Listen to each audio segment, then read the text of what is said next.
Hey, hello everyone. Welcome to my channel, The Virginia Bushcrafter.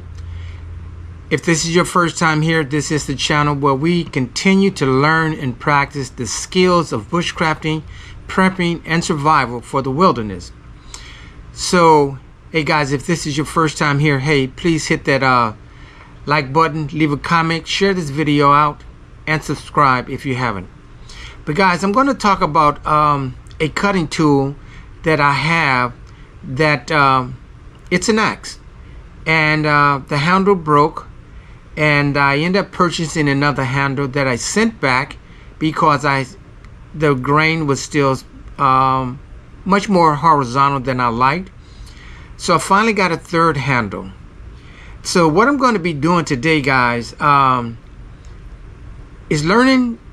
Again, this channel is about learning and practicing. So what I've been studying how to hang an axe. So that's what I'm going to be doing today, is hanging an axe. This will be my very first time, and I'm really looking forward to doing this. Again, if I were out in the field and my axe handle broke, I would not try to repair it in the field. I would just wait until I get home and repair it properly.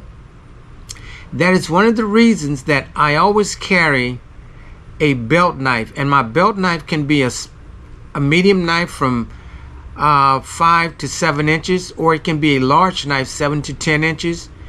And I always have a carving knife, which is a Scandinavian grind, that is always 5 inches or less. So I'm always going to have an extra cutting tool with me, in addition to an axe or a hatchet.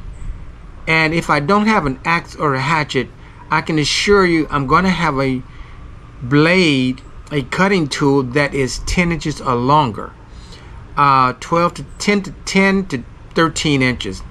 So cutting tools are very important. But again, after I have been studying this and researching, I don't think I would ever try to repair an axe or a hatchet in the field, because I will always have a backup. But anyway, guys, this is going to be my first time trying this, and let's just see what happens. So let's start rehanging this axe. Okay, here's the head of the axe. It has about a 5.5 inch cutting edge. The top of the eye, the bottom of the eye. The top is wider than the bottom eye. It's pretty heavy. It's a convex grind. It's made by marbles, and that is known as a bearded head axe. And here is the handle itself. This is the third handle that I'm trying, and this handle itself is, let's say it's right at, the handle itself is right at 17 inches. 17-inch handle. And here are two metal wedges, barrel wedges, two metal barrel wedges. I'm sure I will only use one of them. Yep, I dropped the one. Don't want to lose that. Yes, so the kit comes with two metal barrel wedges. And here is the wooden wedge that comes with the kit that will be inserted into the handle. And that is a lanyard that you use so that your axe handle or hatchet handle will not bow in any form or fashion. You just hang it. And the measuring tape for specifics. Here is the sandpaper that I would use to clean the eye of the axe head. It's medium 120 grit. A rubber mallet to insert the handle into the axe head.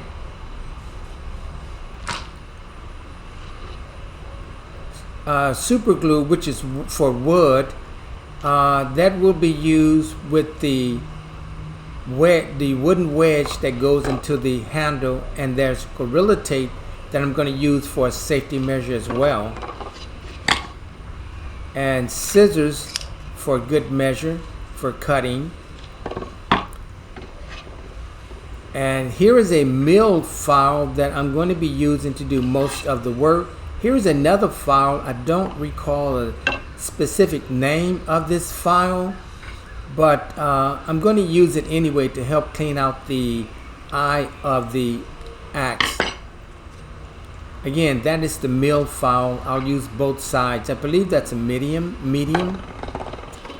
and an ink pen to do some, if I have to mark something on the wood, I'll have that. And of course, gloves anytime I am around a cutting edge. Okay, here I'm using the Gorilla Tape, and what I'm going to do is put it on the edge of this convex grind, because this edge is sharp, and the last thing you want to do is cut yourself. So you always want to take all the precautions you can to avoid cutting yourself. You can easily cut yourself and get an infection, so avoid that by covering up that edge. And here's the purpose of the scissors: to be precise, to make sure that the entire edge is covered with Gorilla Tape, a very good safety measure that I would recommend to anyone who is, because you want to protect your hands. You want to protect your hands, are so important as a bushcrafter. So protect your hands, your fingers.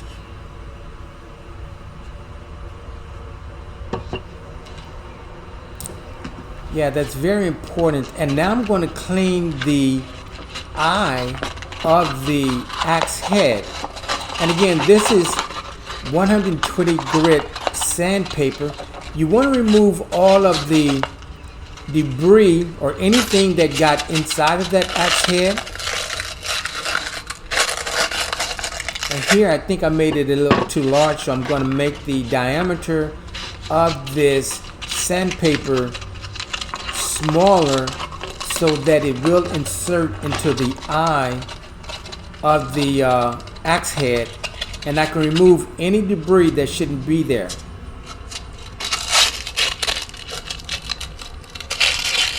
When I bought this axe, I think there was some glue in there, so I'm removing all of that right now, or as much as I can. Yeah, while removing the glue, I don't think, from what I've studied, that I will be inserting any glue, wood to metal. I think the wedge will take care of that. But here I think it's important just to remove any debris that is in the eye of that axe head. So here's the purpose of the scissors again: to cut something quickly and precisely. Again, I think it's important cleaning out the eye of the axe head.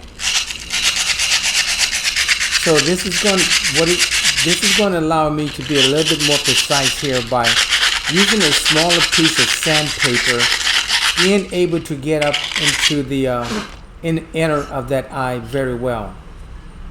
As you can see, it's pretty clean. And then notice again that the eye of the axe, the top eye, well, here I'll show you the top eye. The top eye is larger than the bottom of the eye. The diameter of the top eye is larger than the diameter of the bottom of the eye. But I think I've gotten that pretty well clean there. Yeah, I think it's pretty well clean. So now here comes the challenge. Now this was, if I were to do this again in hindsight, I think I would use an electric sander. And here's one of the reasons that I would not attempt to replace an axe handle in the field, because I'm going to carry a backup tool anyway. But here, notice I have marked, this is the lowest that I want the axe head to go onto the axe handle. And that is the purpose of the ink pen or marker. So I don't want, and I'm going to use a mill file. And this was a challenge. It was very, very time consuming. I spent a long time using this file. And again, in hindsight, doing this at home properly, I would use a sander and a C-clamp, something to hold that handle while I am trying to remove excessive wood, or wood that's definitely in order to make it fit. So here again, you can see the handle is much larger than the eye. It's not going to work. So the handle is much larger than the diameter of the eye. So I'm going to have to remove a lot of wood. Again, guys, this was very, very laborious. So what I've learned is that if you're going to do this, excuse me, if you're going to do this at home, use an electric sander. Or you could use a draw knife, but I did not want to take a chance in using a knife, putting in any gouges, so I was willing to expend the time and energy to remove the necessary wood. Again, guys, this is all about learning and practicing. Yeah, and I think I would have had a different type of file if I have to do this again. There's going to be I think it's called a rasp file, I'm not sure. But you can see how laborious by using this mill file that it's going to be very time consuming. Which I'm not going to I did not record the full time that it took me to remove all of this wood. Yeah, guys, here I'm trying a different method because this mill file was wearing me out. So here, hoping to get more leverage, but I've been going at this for a while. Again, in hindsight, I would have used an electric saw, or if I were more experienced, I would have used a draw knife or a knife. But here again, I did not want to take a chance on putting any gouges into the wood. And this is all about learning. Again, guys, this is about learning. This is my first time hanging an axe. But yeah, this was very, very laborious, but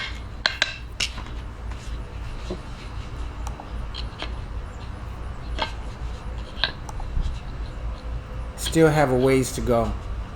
Still have a ways to go. So let's get back at it. Learn and practice. Alright, guys, at this portion, this has been well over an hour that I have been using this mill file. And I'm really thinking that at this point that I have removed too much wood. But hey, guys, this is how you learn.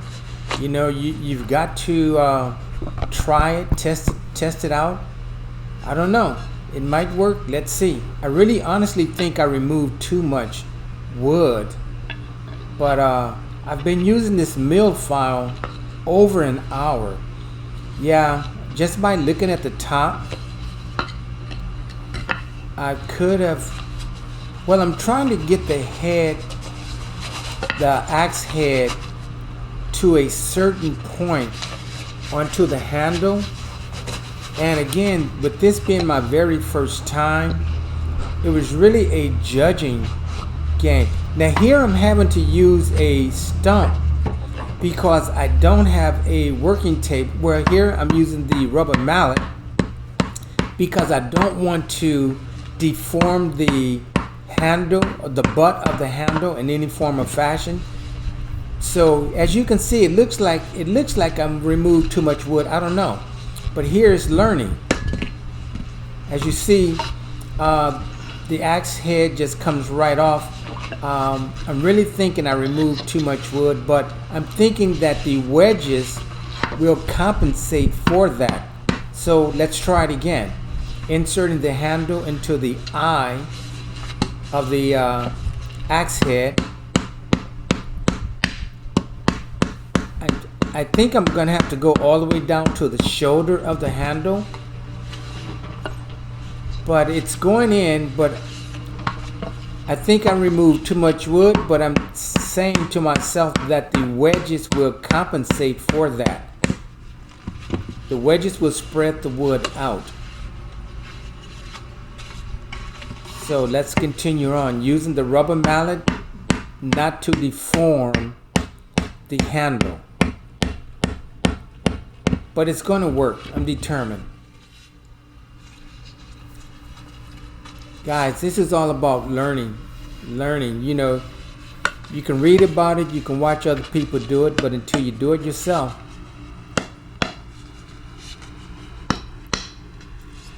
Each time I do that, the handle should be going further into the eye. And as you can see, it is a learning process. And this is one of the reasons why I make sure that I carry a backup cutting tool into the bush that is at least 10 inches.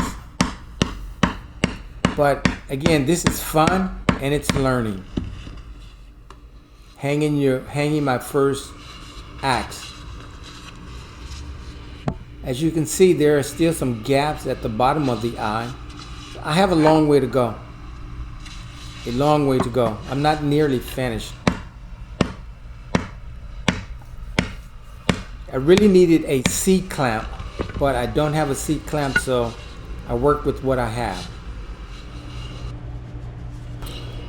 Okay, so here I have inserted the handle into the eye, but you can see there are some gaps that are still showing at the bottom of the eye, but it's a work in progress.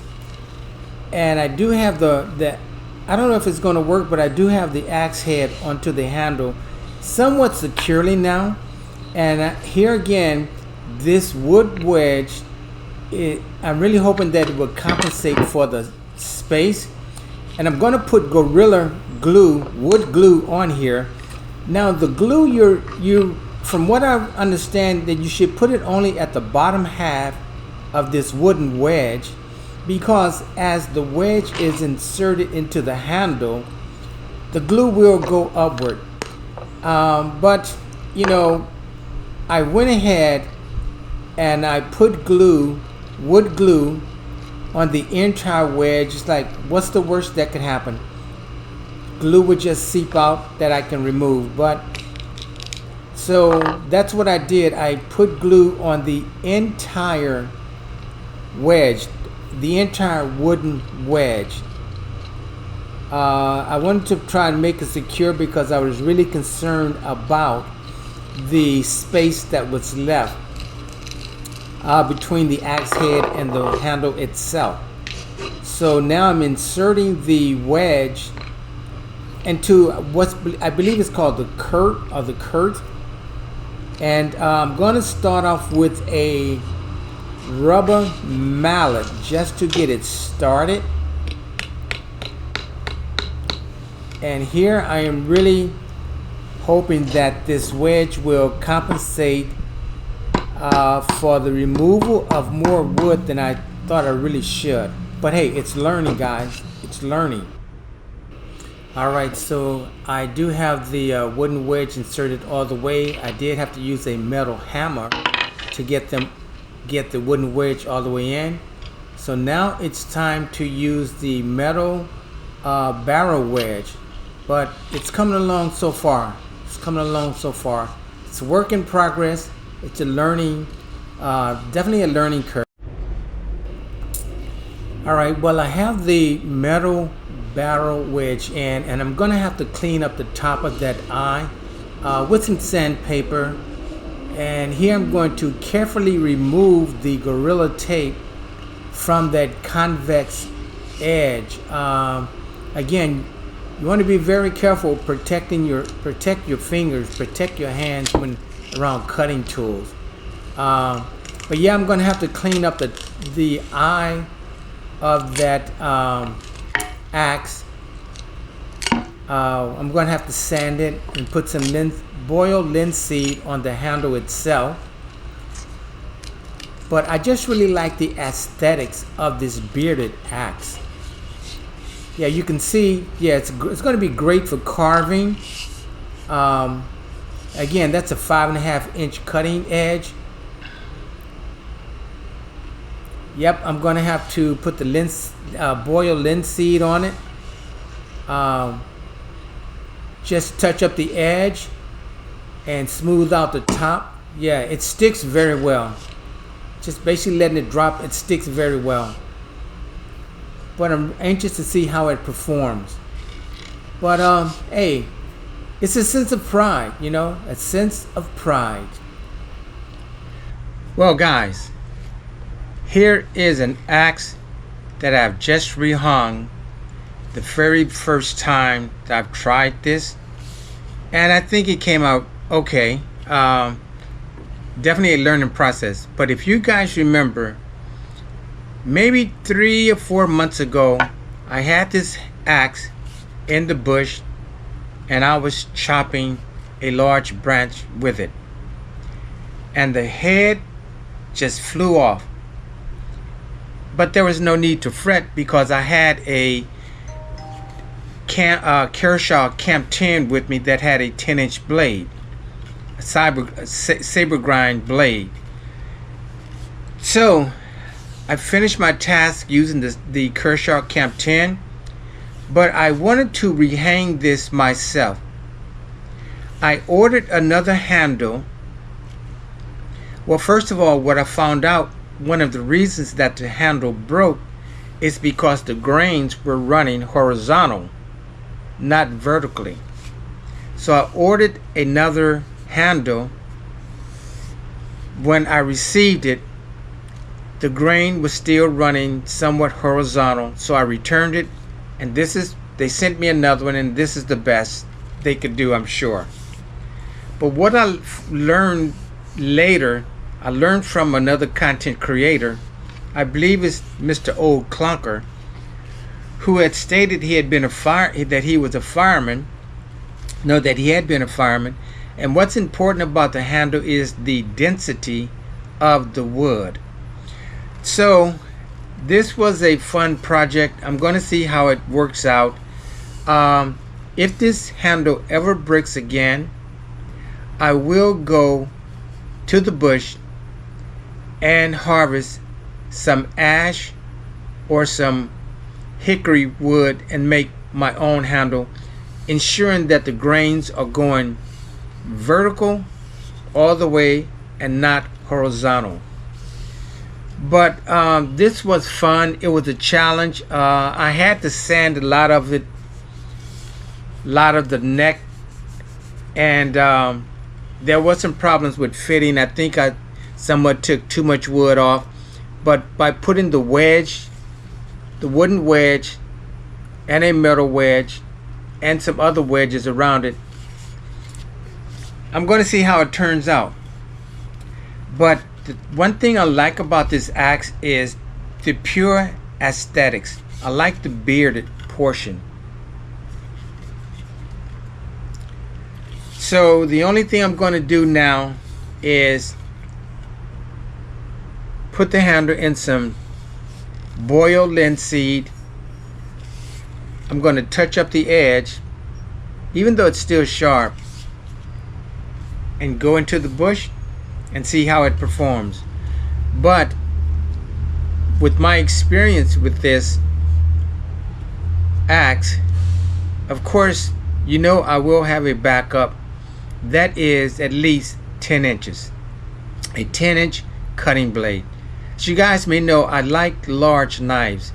7 to 10 inches cutting edge is a large knife, and I can do almost everything that I do with an axe or a hatchet that I can do with a 7 to 10 inch blade. So as the saying goes, one is none, two is one. But yeah, guys, this was fun. It was a challenge. It took me longer than I expected by not having a C-clamp and the proper tools. I had to improvise. But all in all, it was just fun hanging my first axe. And as I said, if this handle ever breaks, I'm going to go ahead and harvest me a handle, a piece of ash or hickory, American hickory, and just have another handle on hand, because I have a feeling that I'll be going to some sales just to pick up some axe heads. Alright guys, hey, thanks for joining me. I'll see you out in the bush. Virginia Bushcrafter. Hey guys, do me a favor, hit that like button, leave a comment, share this video out, and subscribe. If you have not subscribed, please do so. The Virginia Bushcrafter signing out.